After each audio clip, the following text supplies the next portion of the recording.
በቀጣይ የምናየው ምንድነው? ኮንትሮል ሲን ነው ማለት ነው። ኮንትሮል ሲን ለማየት እንዲረዳን እዚህ ጋር አንድ ነገር እንጻፍ ማለት ነው። እዚህ ጋር ኮፒ ብለን እንጻፍ። ኮንትሮል ሲ ኮፒ ነው የሚያደርግልን። ኮፒ ብለን እንጻፍ ማለት ነው።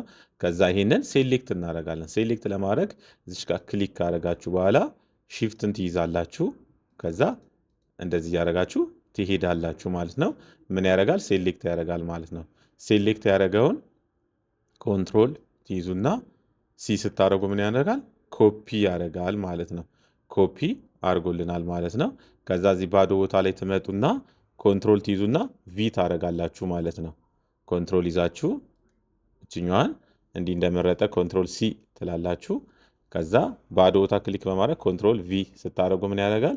ያ ኮፒ ያደረጋችሁትን ፓርት እንደዚህ ፔስት ማድረግ ይቻላል ማለት ነው። ይሄ ነገር መብራት እስኪጠፋ ድረስ ይኖራል ማለት ነው። ቀጣይ ኮንትሮል ዲን እንደምናየው ማለት ነው። ኮንትሮል ከዛ ዲ እንነካለን ማለት ነው።